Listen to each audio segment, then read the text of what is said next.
Querem privatizar até a Previdência, dizendo que ela dá prejuízo. Mas isso também é mentira! Nos últimos 10 anos, a Previdência só deu prejuízo 2 vezes, em 1984 e 1988. É uma estrutura altamente lucrativa e por isso eles querem privatizá-la.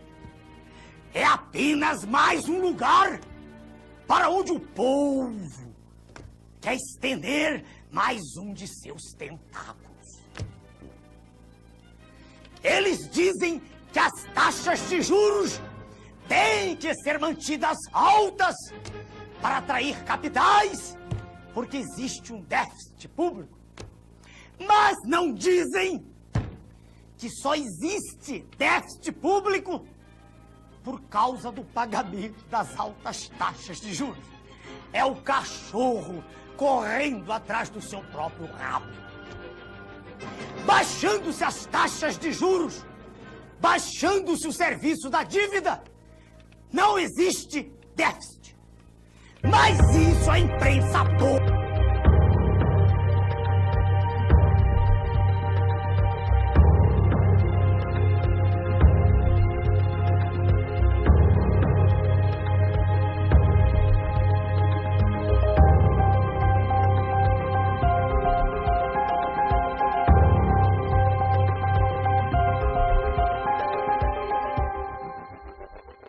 Existe em andamento um projeto maquiavélico de destruição do Estado brasileiro. Pretende-se entregar todo o patrimônio da nação, estatais, Banco do Brasil, bancos estaduais, subsolo, Amazônia, enfim, entregar tudo o que representa riqueza, riqueza verdadeira, para os donos do poder mundial. Dizem que isso é modernismo, que vamos ingressar no primeiro mundo, que o Estado deve ser o menor possível e que tudo que é estatal deve ser privatizado. Venderam-se, entre outras, a Usiminas, a segunda usina siderúrgica mais eficiente do planeta, e a Companhia Siderúrgica Nacional, símbolo da indústria brasileira. Todas essas vendas vêm sendo feitas a preço de banana, e ainda são pagas com papéis públicos que estavam altamente desvalorizados. É um verdadeiro assalto à nação, feito às claras, e com a imprensa toda batendo palmas. Com o dinheiro arrecadado das privatizações, diz o governo, estaremos diminuindo a dívida interna do Brasil. Mas o curioso é que se vai vendendo tudo e a dívida interna está aumentando. Em março de 94, a dívida mobiliária era de 50,5 bilhões de dólares. Em julho de 94, com a implantação do real, foi para 59,5 bilhões de dólares. E, em julho de 95, com um ano do plano real, ela já estava em 82,2 bilhões de dólares. Então, para que servem as privatizações? Privatizações são negociatas que servem para transferir o formidável patrimônio público para uma minoria privilegiada de representantes legítimos do sistema financeiro internacional. O governo, sob o comando do sistema financeiro internacional, estabelece juros da dívida interna tão extorsivos que vão exaurindo as finanças públicas e vão quebrando as indústrias, destruindo a agricultura, aumentando o desemprego e criando, como diz o professor Adriano Benayon, doutor em economia pela Universidade de Hamburgo, na Alemanha, criando, sim, uma verdadeira economia de cemitério. O que eles pretendem é a demolição do Estado.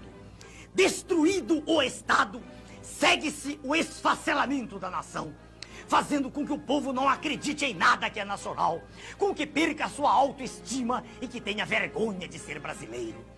Daí a propaganda gigantesca a favor do Estado mínimo, de desmoralização das Forças Armadas, que são o braço armado do povo, e de destruição da família, que é a célula básica da sociedade. É a anulação de todos os nossos valores morais, é o deboche institucionalizado. Mas a nação é o povo, com o seu território, com a sua história, os seus costumes e com a sua língua. Eles querem destruir nossa nação. Com a desculpa de modernidade, de entrar no primeiro mundo, o que estão fazendo é destruir a indústria nacional. Esta é a verdade sobre o projeto neoliberal, que a imprensa podre não mostra. É conduzir o nosso povo, qual manada de búfalos, para o precipício, para a escravidão. É como se fosse um gigantesco octopus, com seus tentáculos, sugando todas as nossas riquezas e drenando-as para os donos do mundo. É a perda definitiva da soberania nacional. Meu nome é Enéas.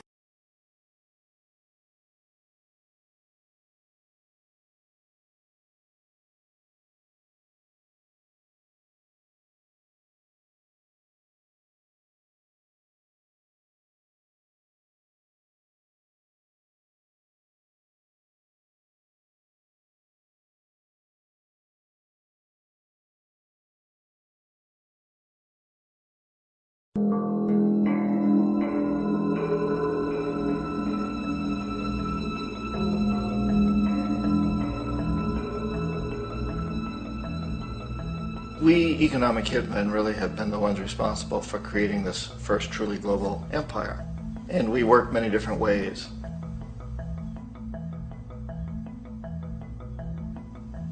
But perhaps the most common is that we will identify a country that has resources our corporations covet, like oil, and then arrange a huge loan to that country from the World Bank or one of its sister organizations.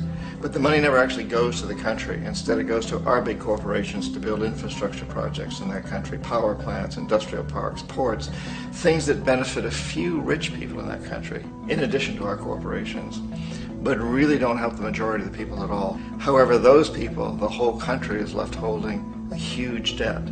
It's such a big debt they can't repay it, and that's part of the plan, that they can't repay it. And so at some point, we economic hitmen go back to them and say, listen, you owe us a lot of money, can't pay your debts, so sell your oil real cheap to our oil companies. Allow us to build a military base in your country, or send troops in support of ours to someplace in the world like Iraq, or vote with us on the next UN vote. To have their electric utility company privatized and their water and sewage system privatized and sold to U.S. corporations or other multinational corporations. So there was that whole mushrooming thing, and it's so typical of the way the IMF and the World Bank work, that you put a country in debt, it's such a big debt it can't pay it, and then you offer to refinance that debt and pay even more interest. And you demand this quid pro quo, which you call a conditionality or good governance, which means basically that they've got to sell off their resources, including many of their social services, their utility companies, their school systems sometimes, their penal systems, their insurance systems, to foreign corporations. So it's a double, triple, quadruple whammy. The precedent for economic hitmen really began back in the early 50s when democratically elected Mossadegh, who was elected in Iran, he was considered to be the hope for democracy in the Middle East and around the world. He was Time Magazine's Man of the Year. But one of the things that he'd run on and began to implement was the idea that foreign oil companies needed to pay the Iranian people a lot more for the oil that they were taking out of Iran. The Iranian people should benefit from their own oil. Strange policy. We didn't like that, of course. But we were afraid to do what we normally were doing, which was to send in the military. Instead, we sent in one CIA agent, Kermit Roosevelt, Teddy Roosevelt's relative. And Kermit went in with a few $1 million and was very, very effective and efficient. And in a short amount of time, he managed to get Mossadegh overthrown and brought in the Shah of Iran to replace him, who always was favorable to oil. And it was extremely effective. Mobs overflow Tehran. Army officers shout that Mossadegh has surrendered and his regime as virtual dictator of Iran is ended. Pictures of the Shah are paraded through the streets as sentiment reverses. The Shah is welcomed home. So back here in the United States, in Washington, people looked around and said, wow, that was easy and cheap. So this established a whole new way of manipulating countries, of creating empire. The only problem with Roosevelt was that he was a card-carrying CIA agent, and had he been caught, the ramifications could have been pretty serious. So very quickly at that point, the decision was made to use private consultants to channel the money through the World Bank or the IMF or one of the other such agencies, to bring in people like me who worked for private companies, so that if we got caught, there would be no governmental ramifications.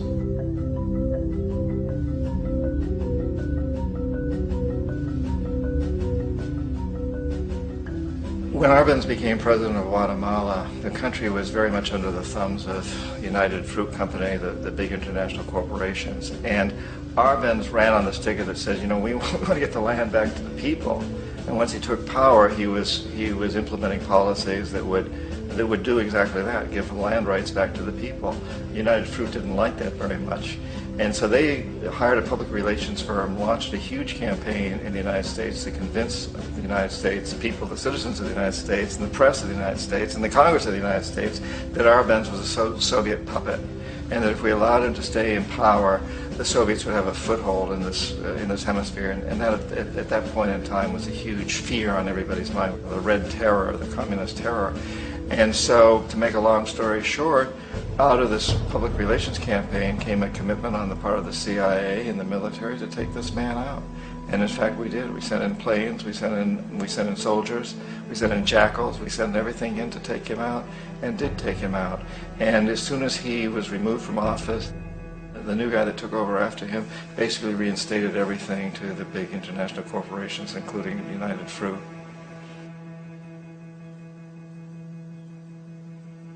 Ecuador for many, many years had been ruled by pro-U.S. dictators, often relatively brutal. Then it was decided that they were going to have a truly democratic election. Jaime Roldos ran for office, and his main goal, he said, as president would be to make sure that Ecuador's resources were used to help the people. And he won, overwhelming, by more votes than anybody had ever won anything in Ecuador. And he began to implement these policies to make sure that the profits from oil went to help the people. Well, we didn't like that in the United States. I was sent down as one of several economic hitmen to change Roldos, to corrupt him, to bring him around, to let him know, you know, okay, you know, you can get very rich, you and your family, if you play our game, but if you continue to try to keep these policies you've promised, you're going to go. He wouldn't listen. He was assassinated. As soon as the plane crashed, the whole area was cordoned off. The only people allowed in were U.S. military from a nearby base and some of the Ecuadorian military. When an investigation was launched, two of the key witnesses died in car accidents before they had a chance to testify.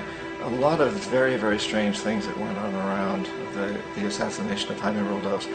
I, like most people who've really looked at this case, had absolutely no doubt that it was an assassination. And of course, in my position as an economic hitman, I was always expecting something to happen to Jaime, whether it be a coup or assassination, I wasn't sure, but that he would be taken down because he was not being corrupted. He would not allow himself to be corrupted the way we wanted to corrupt him. Omar Torrijos, president of Panama, was, one of my favorite people. I really, really liked him. He was very charismatic. He was a guy who really wanted to help his country. And when I tried to bribe him or corrupt him, he said, look, John, he called me Juanito. He said, look, Juanito, I don't need the money. What I really need is for my country to be treated fairly. I need for the United States to repay the debts that you owe my people for all the destruction you've done here. I need to be in a position where I can help other Latin American countries win their independence and be free of this terrible presence from the north that you people are exploiting us so badly. I need to have the Panama Canal back in the hands of the Panamanian people. That's what I want. And so, leave me alone.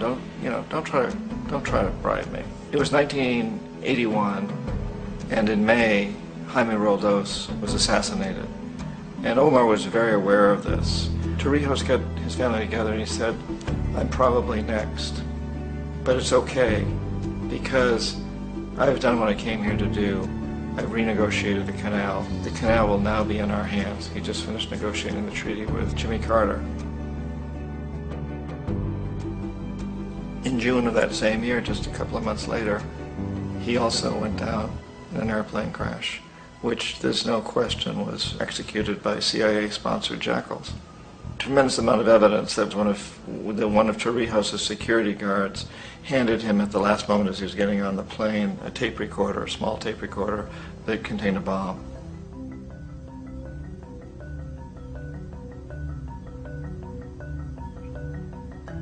It is interesting to me how this system has continued pretty much the same way for years and years and years, except the economic hitmen have got better and better and better. Then we come up with, very recently, what happened in Venezuela. In 1998, Hugo Chavez gets elected president, following a long line of presidents who had been very corrupt and basically destroyed the economy of the country. And Chavez was elected amidst all that. Chavez stood up to the United States, and he's done it primarily demanding that Venezuelan oil be used to help the Venezuelan people. Well, we didn't like that in the United States. So in 2002, a coup was staged, which there's no question in my mind, and most other people's minds, that the CIA was behind that coup.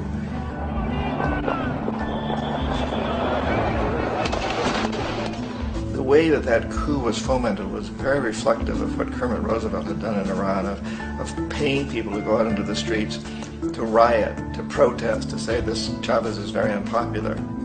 You know, if you can get a few thousand people to do that, television can make it look like it's the whole country, and things start to mushroom. Except in the case of Chavez, he was smart enough, and the people were so strongly behind him that they overcame it, which was a phenomenal moment in the history of Latin America.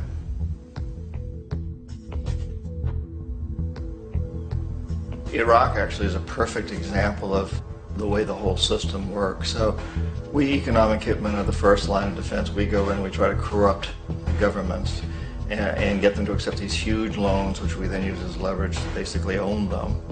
If we fail, as I failed in Panama with Omar Torrijos and in Ecuador with Jaime Roldos, men who refuse to be corrupted, then the second line of defense is we send in the jackals. And the jackals either overthrow governments or they assassinate.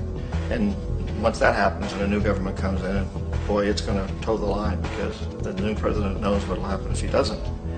In the case of Iraq, both of those things failed. Economic hitmen were not able to get through to Saddam Hussein. We tried very hard. We tried to get him to accept a deal very similar to what the House of Saud had accepted in Saudi Arabia, but he wouldn't accept it. And so the jackals went in to take him out. They couldn't do it. His security was very good. After all, he had one time worked for the CIA. He'd been hired to assassinate a former president of Iraq and failed, but he knew the system. So in '91, we send in the troops and we take out the Iraqi military. So we assume at that point that Saddam Hussein is going to come around. We could have taken him out, of course, at that time, but we didn't want to. He's the kind of strong man we like. He controls his people. We thought he could control the Kurds and keep the Iranians in their border and keep pumping oil for us. And that once we took out his military, now he's going to come around. So the economic hitmen go back in the 90s without success. If they'd had success, he'd still be running the country. We'd be selling him all the fighter jets he wants and everything else he wants. But they couldn't. They didn't have success. The jackals couldn't take him out again. So we sent the military in once again, and this time we did the complete job and took him out, and in the process created for ourselves some very, very lucrative construction deals. We had to reconstruct a country that we'd essentially destroyed, which is a pretty good deal if you own construction companies, big ones. So, you know, Iraq shows the three stages. The economic hitmen failed there, the jackals failed there, and as a final measure, the military goes in. And in that way, we've really created an empire, but we've done it very, very subtly. It's clandestine. All the empires of the past were built on the military, and everybody knew they were building them. So that the British knew they were building them, the French, the Germans, the Romans, the Greeks, and they were proud of it. And they always had some excuse, like spreading civilization, spreading some religion, something like that. But they knew they were doing it. We don't. The majority of the people in the United States have no idea that we're living off the benefits of a clandestine empire, that today there's more slavery in the world than ever before. And then you have to ask yourself, well, if it's an empire, then who's the emperor? Obviously, our presidents of the United States are not emperors. An emperor is someone who's not elected, doesn't serve a limited term, and doesn't report to anyone, essentially. So you can't classify our presidents that way. But we do have what I consider to be the equivalent of the emperor, and it's what I call the corporatocracy. The corporatocracy is this group of individuals who run our biggest corporations, and they really act as the emperor of this empire. They control our media, either through direct ownership or advertising. They control most of our politicians because they finance their campaigns, either through their corporations or through personal contributions that come out of the corporations.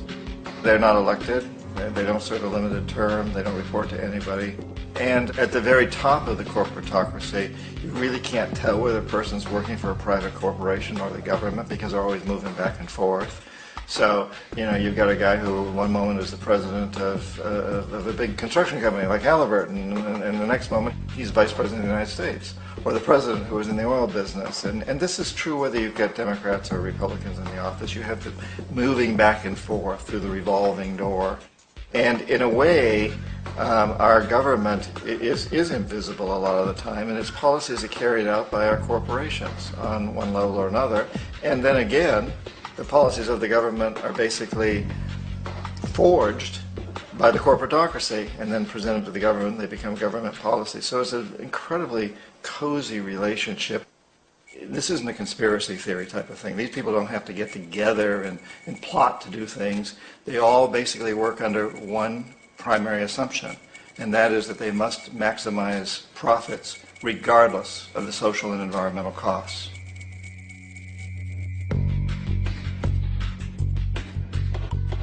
This process of manipulation by the corporatocracy through the use of debt, bribery, and political overthrow is called globalization.